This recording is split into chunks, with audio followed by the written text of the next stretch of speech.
Hi friends, ಪ್ರತಿ ಮನೆಯಲ್ಲೂ ರಾತ್ರಿ ಸೌಂಡ್ ಶಬ್ದ ಬರ್ತವೆ ಮತ್ತು ಮರದ ಕಿಟಕಿಗಳು ಬಡ್ಕೊತವೆ ಹಾಗೂ ಗೋಡೆಗಳು ಉಸಿರಾಡುವಂತೆ ಸೌಂಡ್ ಮಾಡುತ್ತವೆ. ನಾವು ಕೂಡ ಹೀಗೆ ಅಂದ್ಕೊಂಡಿದ್ವಿ. ಆದರೆ ಆ ಮನೆಯೊಳಗೆ ಹೋದ್ಮೇಲೆ ನಮಗೆ ಗೊತ್ತಾಗಿದ್ದು ಅಲ್ಲಿ ಬೇರೇನೋ ನಡೀತಿದೆ ಅಂತ. ಸೊ ಮತ್ತಿನ್ನ ತಡ ಕಥೆನ ಸ್ಟಾರ್ಟ್ ಮಾಡೋಣ. ನಾನು ಹರೀಶ್. ನಾನು ಮತ್ತು ನನ್ನ ಹೆಂಡತಿ 2022ರಲ್ಲಿ ಧಾರವಾಡದ ಒಂದು ಹಳೆ ಮನೆಯನ್ನು ಬಾಡಿಗೆ ತಗೊತೀವಿ. ಅದು ಒಂದು ಮಹಡಿ ಮನೆ, ಸುಮಾರು 40 ವರ್ಷ ಹಳೇದು ಇರಬಹುದು. ದಪ್ಪ ಗೋಡೆಗಳು, ಮರದ ಬಾಗಿಲುಗಳು ಮತ್ತು ಹಾಲ್ ಪಕ್ಕದಲ್ಲೇ ಒಂದು ಪೂಜೆಯ ಕೊಠಡಿ ಇತ್ತು. ಮನೆ ಕೀಲಿ ಕೊಡುವಾಗ ಆ ಮಾಲೀಕರು ನನಗೂ ಮತ್ತು ನನ್ನ ಹೆಂಡತಿಗೂ ಒಂದು ಮಾತು ಹೇಳಿದರು. ನೋಡಿ ಇವರೇ, ಮನೆ ತುಂಬ ಹಳೇದು, ರಾತ್ರಿ ಸ್ವಲ್ಪ ಸೌಂಡ್ ಅದು ಇದು ಆಗ್ಬೋದು, ಸ್ವಲ್ಪ ಅಡ್ಜಸ್ಟ್ ಮಾಡ್ಕೊಳ್ಳಿ ಅಂತ ಹೇಳಿದರು.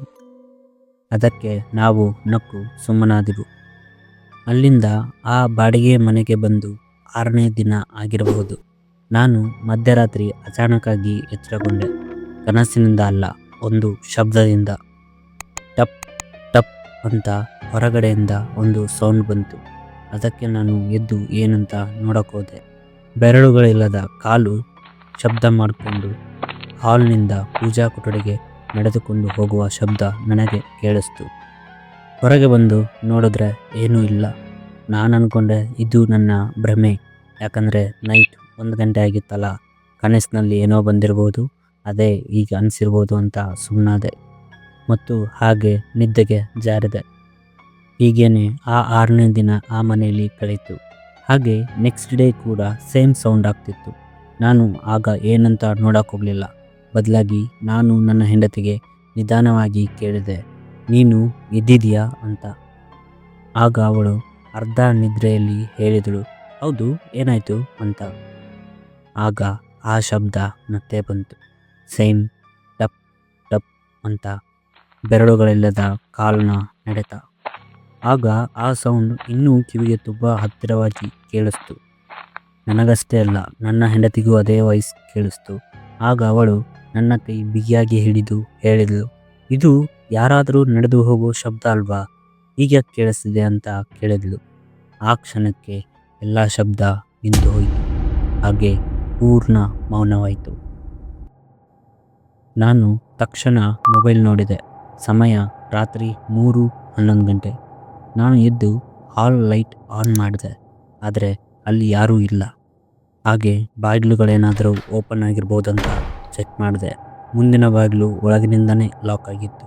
ಹಿಂದಿನ ಬಾಗಿಲು ಕೂಡ ಲಾಕ್ ಆಗಿತ್ತು. ಎಲ್ಲ ಕಿಟಕಿಗಳು ಕೂಡ ಮುಚ್ಚಿದ್ದವು. ನಾವು ನಮ್ಮನ್ನೇ ಸಮಾಧಾನ ಮಾಡಿಕೊಂಡೆವು. ಮನೆಯ ಹಳೆಯದಲ್ವಾ, ಮರದ ಶಬ್ದ ಏನಾದರೂ ಇರಬಹುದಂತ ಸುಮ್ಮನಾದೆವು. ಆದರೆ ನಮ್ಮ ಮನಸ್ಸಿನೊಳಗಡೆ ಅದೇನೋ ಒಂಥರ ಗೊತ್ತಿತ್ತು, ಅದು ಮರದ ಶಬ್ದ ಅಲ್ಲ ಅಂತ. ಈಗ ಮುಂದಿನ ರಾತ್ರಿ ನಾವು ರಾತ್ರಿಯೆಲ್ಲ ನಿದ್ದೆನೇ ಮಾಡಲಿಲ್ಲ.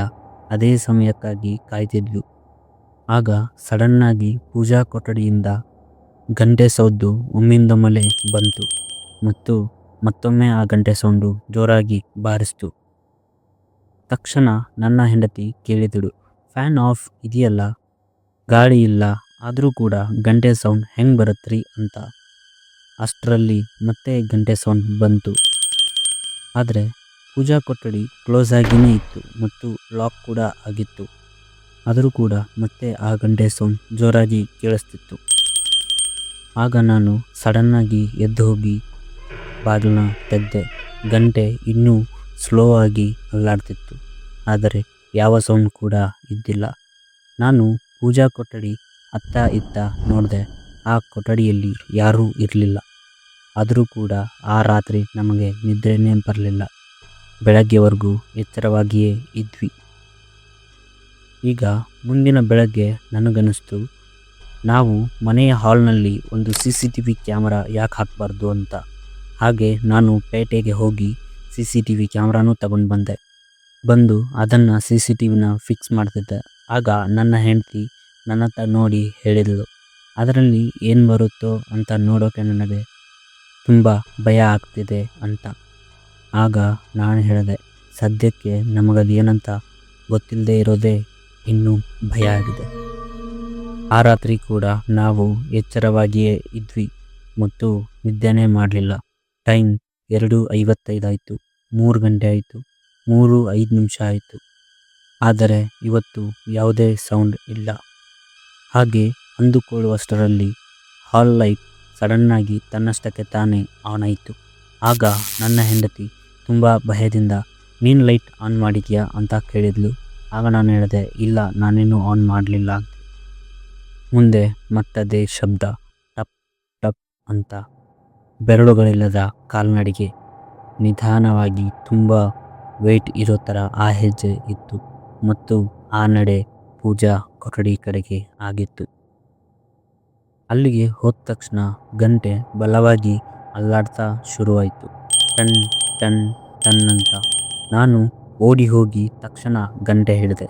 ಆ ಕ್ಷಣ ಎಲ್ಲವೂ ನಿಂತು ಹೋಯಿತು ಮತ್ತು ಪೂರ್ಣ ಮೌನವಾಯಿತು.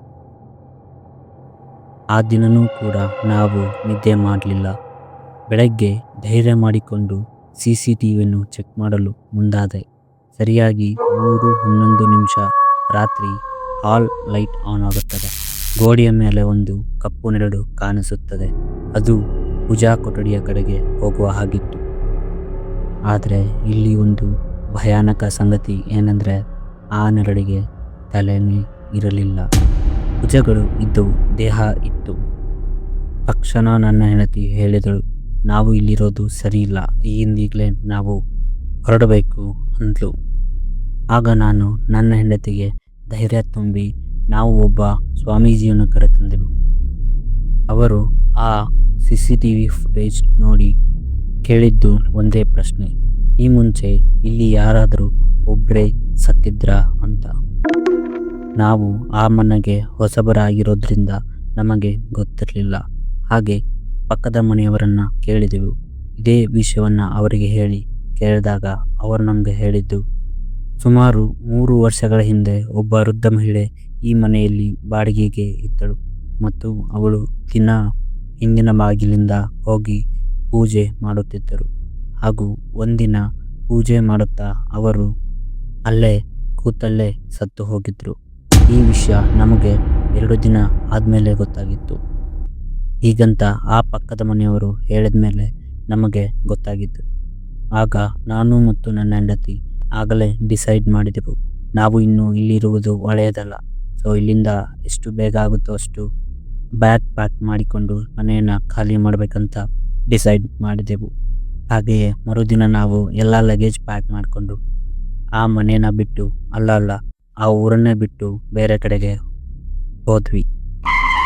ಈಗಲೂ ಕೂಡ ಆ ಮನೆಯಲ್ಲಿ ರಾತ್ರಿ 3:11 ಸೇಮ್ ಗಂಟೆ ಸೌಂಡ್ ಬರುತ್ತೆ ಅಂತ ಪಕ್ಕದ ಮನೆಯವರು ಮಾತನಾಡಿಕೊಳ್ಳುತ್ತಾರೆ ಮತ್ತು ಮುಂದೆ ಆ ಮನೆಗೆ ಯಾರೂ ಮತ್ತೆ ಬಾಡಿಗೆ ಹೋಗಲಿಲ್ಲ. ಇದಾಗಿತ್ತು ಫ್ರೆಂಡ್ಸ್ ಇವತ್ತಿನ ರಿಯಲ್ ಹಾರರ್ ಸ್ಟೋರಿ. ಹಾಗೆ ನೀವು ಯಾವತ್ತಾದರೂ ರಾತ್ರಿ 3:11 ಗಂಟೆ ಶಬ್ದ ಕೇಳಿದ್ರೆ ಒಮ್ಮೆ ಈ ಸ್ಟೋರಿನ ನೋಡಿ. Good night friends.